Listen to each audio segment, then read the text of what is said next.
Hello students, welcome you in plus 1 English class. Today we will do lines written in early spring, plus 1's poem. This poem is written by William Wordsworth. William Wordsworth is called the poet of nature.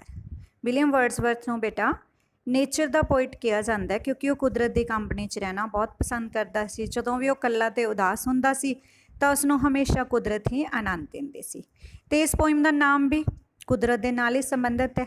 Lines written in early spring, ਕੁਝ ਲਾਈਨਾਂ ਜੋ ਲਿਖੀਆਂ ਗਈਆਂ ਬਸੰਤ ਰੁੱਤ ਦੇ ਆਗਮਨ ਵੇਲੇ। ਹੁਣ ਆਪਾਂ ਇਸ ਦਾ ਕੰਪਰੀਹੈਂਸ਼ਨ ਕਰਦੇ ਹਾਂ ਕੁਝ ਸਟੈਂਜਰਸ ਦੀ। ਫਰਸਟ ਸਟੈਂਜਾ ਆਪਣੇ ਕੋਲ ਹੈ I heard 1,000 blended notes. Notes मतलब sound, blended मतलब mixed. मैं कुछ रलियां मिलियां आवाज़ां सुनिया। While in a grove I sat reclined.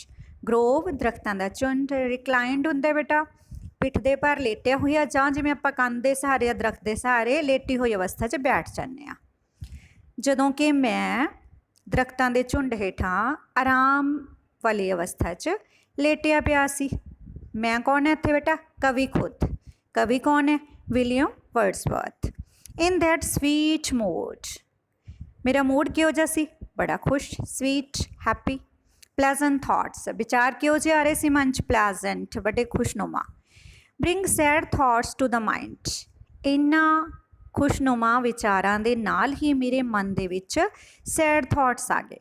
ये आपां नूं वैसे पूरी पोइम पढ़ के पता चलता है कि सैड थॉट्स क्यों आए। ये पोइम जो विलियम वर्ड्सवर्थ ने लिखी है तो उस समय के हालात इस तरह के सन कि इंसान प्रति संवेदनशील नहीं सी रहा, उसका भला नहीं सी कर रहा, इस करके उन्होंने लाइनां लिखियां ने। हुण आपां इसके क्वेश्चनस वेखदे हां। Write the name of the poem and poet, पहले ही मैं दस दित्ती तुहानूं। Poem lines written in early spring, poet William Wordsworth. The answer write किस तरह करना है? This stanza has been taken from the poem lines written in early spring written by William Wordsworth. Question number 2, where was the poet sitting? बड़ा easy question है। Poet कित्थे बैठा सी? Second line देखो, while in a Grove I sat reclined. पर इस तरह answer नहीं लिखना बेटा। कंप्रीहेंशन का मतलब होंदा तुहाडी अपनी लैंग्वेज, तो आप इन्हूं अपनी लैंग्वेज कन्वर्ट करके आंसर की बनावांगे? The poet was sitting in a beautiful grove. Third question, how was the poet feeling? Poet किस तरह महसूस कर रहा सी? थर्ड लाइन दे विच लिखिया बेटा इन दैट स्वीट मूड। सारे आंसर पैरे च छुपे हुंदे ने पर सानू लिखण दा ढंग पता होना चाहिए। तो मूड किहो जिहा सी? Sweet mood. तो आप हैप्पी मूड लिख दो, इक्को ही गल है, चाहे स्वीट मूड लिख दो, he was in a happy mood. Fourth question, list a pair of rhyming words used in this stanza. A pair of, एक पेयर देना है। हुण तुसीं ध्यान नाल पैरे वल देखो, उसके लास्ट वर्ड्स मैं दस दी तुहानूं, नोट्स, रिक्लाइंड, थॉट्स, माइंड।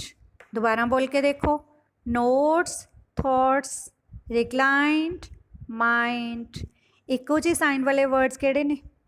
जिवें रिक्लाइंड, माइंड।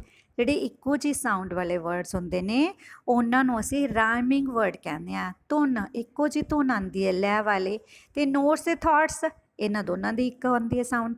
ਤਾਂ ਆਪਣੇ ਕੋਲ ਕੀ ਹੈ? ਵਨ ਪੇਅਰ ਦੇਣਾ ਆਪਾਂ, ਤਾਂ ਵਨ ਪੇਅਰ ਦਾ ਆਂਸਰ ਕੀ ਹੋ ਗਿਆ ਆਪਣਾ? ਰਿਕਲਾइंड ਮਾइंड। ਸੈਕਿੰਡ ਸਟੈਂਜਾ ਦੇਖਦੇ ਹਾਂ ਦਾ ਆਪਾਂ। मैं तुहाडे लई इंपोर्टेंट स्टैंजास ही कीते ने ते ओह तुसीं तुहानूं दस रही उन्हां बारे। सैकेंड इंपोर्टेंट स्टैंजा है, to her fair works did nature link. अपने सोहणे कम्मां नाल, हर इत्थे नेचर नूं किहा गया है, फेयर मतलब सोहणे, डिड नेचर लिंक, कुदरत लिंक कर लैंदी है, जोड़ लैंदी है। किहनूं जोड़ लैंदी है? नैक्सट लाइन्स देखो, the human soul that through me ran, मनुखी आत्मा जो मेरे अंदर दौड़ रही है। मैं कौन है? वर्ड्सवर्थ। वर्ड्सवर्थ मतलब आप कॉमन ह्यूमन भी हो सकता है, पर इत्थे पोइट का नाम है। तो पोइट कहता जो मेरे अंदरली आत्मा है उसनों भी कुदरत अपने सोहणे कम्मां नाल जोड़ लैंदी है। सोहणे काम किहड़े है कुदरत दे? ये जे तुसीं पूरी पोइम पढ़ो तो तुहानूं पता लगूगा। ब्यूटीफुल फ्लावर्स, वर्ड्स, ट्रीज, पूरी नेचर ही सोहनी है, तो ये उसके सोहणे काम ने। And much it grieved my heart to think, grieved होंगे दुखी होना, मेरा दिल है सोच के दुखी हो जाता है, की सोच के दुखी हो जाता है। नैक्सट लाइन च देखते हैं, but man has made of man, आदमी ने आदमी का की कर दिता है, भाव कि आदमी आदमी के भले लिए नहीं सोचता बल्कि उसनों दुख दिता है। कुदरत नूं भी तंग करता तो आदमी नूं भी, कुदरत ने सानू इन्ना कुछ दिता पर इंसान उसका तो मुल की पाना सी बल्कि अपने साथी इंसानों भी तंग करता है। हाँ जी, फर्स्ट क्वेश्चन रिपीटेड ही है, write the name of the poem and the poet, the same answer. Second question, what are the fair works of nature refer to in this stanza, इस स्टैंजा च कुदरत के किहड़े सोहने काम है। जिमें मैं थोनों एक्सप्लेनेशन करवाते हुए दसिया सी बेटा भी इस पैरे च डायरैक्टली फेयर वर्क्स नहीं दिते हुए, पर जे आप पूरी पोइम रीड करते हैं तो कुदरत के सोहने कामां दे विच फ्लावर्स, ट्रीज, वर्ड्स एटसैट्रा आ जाते हैं। तो इत्थे आप आंसर किस तरह लिखांगे, there are no fair works of nature refer to in this stanza, इस पैरे विच इस स्टैंजा दे विच कुदरत के सोहने कामां दा वर्णन नहीं किया होया। हाउएवर, पर फिर भी जब इस तो इलावा there are several fair works of nature mentioned in the poem, पर पोएम दे विच बहुत सारे फेयर वर्क्स की गल की हुई है। For example beautiful flowers and birds, सुंदर फुल आते पंछी, ये कुदरत के फेयर वर्क्स ने, सोहने काम ने। Third question, why is poet grieved, दुखी क्यों है कवि, पहले ही तुहानूं पता लग ही गया। Poet is grieve to think that man does nothing good for his fellow man, कि आदमी अपने साथी आदमियों लिए कुछ भी चंगा नहीं करता, उन्होंने भले लिए काम नहीं करता। तो उपरली लाइन से अपने को what man has made of man, आदमी ने आदमी नूं की बना दिता, की कर दिता कि इन्ना स्वार्थी हो गया आदमी, दूसरिਆਂ ਨੂੰ कष्ट पहुँचाता है, चंगा तो की करना सी, तंग करता है। Fourth question, list two pairs of rhyming words in this stanza, ये किहड़े राइमिंग वर्ड्स आए है, पिछले स्टैंजा वेले मैं तुहानूं दस्सिया सी ना बेटा, जिन्हां दी इक्को जी साउंड हुंदी है उन्होंने राइमिंग वर्ड्स कहते हैं। फिर तो आप प्यारे वाल चलते हैं, उहदे लास्ट वर्ड्स देखो तुसी, लिंक, रैन, थिंक, मैन, तो किहड़े किहड़े इक्को जे बोलन च लगते हैं, दोबारा बोल के देख लो, लिंक, थिंक, रैन, मैन। तो लिंक थिंक एक पेयर बन गया, रैन मैन दूसरा पेयर बन गया, इन्होंने 2 पेयर्स पूछे अपने तो आप दोनों पेयर्स लिख देते, लिंक, थिंक, रैन, मैन। फिफ्थ क्वेश्चन, ये भी बड़ा इंपोर्टेंट है, जो तुहानूं राइम स्कीम की समझ आऊगी, give the rhyme scheme of this stanza. हाँ बेटा, राइम स्कीम देनी है। देखो एक गल ध्यान रखनी है, राइमिंग वर्ड्स पूछे जान तो राइमिंग वर्ड्स देने ने, राइम स्कीम पूछी जाए तो स्कीम देनी है। हुण राइम स्कीम बनेगी किस तरह, इस पैरे दे ही देखते हैं। आप पहला 4 लाइनां ने ये, तो उत्थे राइमिंग वर्ड्स से चलो आप, लिंक, इसने मैं ग्रीन पेन नाल अंडरलाइन किया तो ए नाम दिता है, पहली साउंड है ना ये, ए रखता है नाम। दूसरी साउंड देखो रैन, की रैन लिंक नाल मिलती है, लिंक रैन नहीं मिलता ना, साउंडिंग इक्को जी है नहीं, तो इनू आप बी दिता, ब्लू पेन के नाल मैं अंडरलाइन किया तो बी आप नाम रख लिया।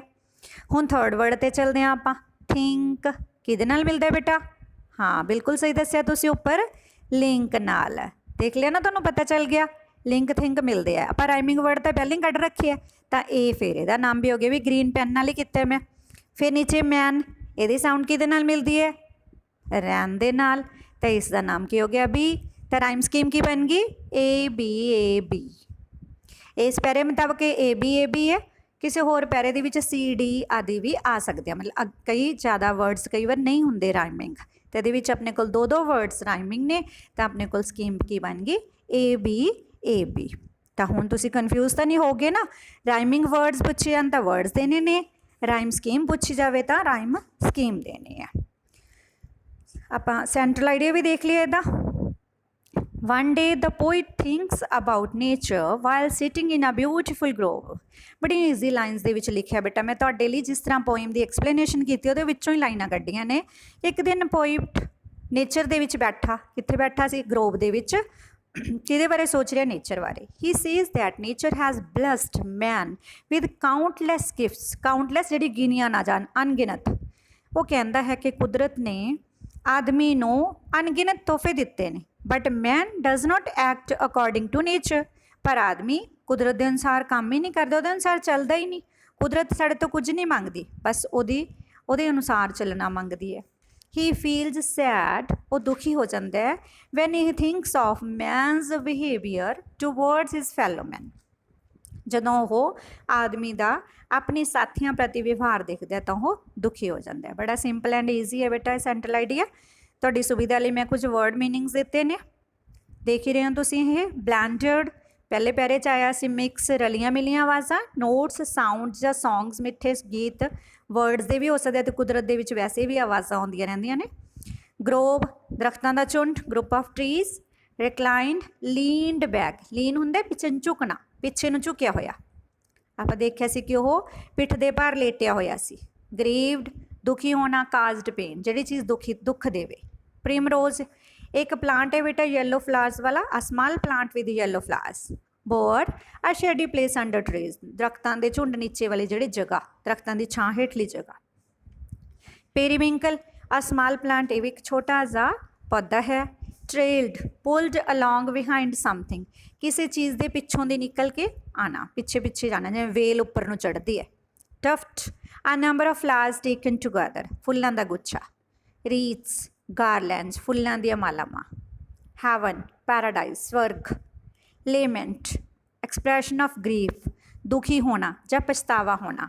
Thrill a feeling of pleasure और एक्साइटमेंट, बहुत ज़्यादा खुशी की भावना या एक्साइटमेंट मतलब जोश आ जाना मन दे विच, वो भावना। तो काफ़ी हद तक तुहानूं समझ आ जाणगे दे क्वेश्चनस। पैरिਆਂ ਦੇ इस तो इलावा भी पैरे हैं, पर तुसीं इन्हां नूं पहलां ध्यान नाल कर लो, ये इंपॉर्टेंट ने जो तुहाडे लई मैं कीते ने। ठीक है बेटा, थैंक यू।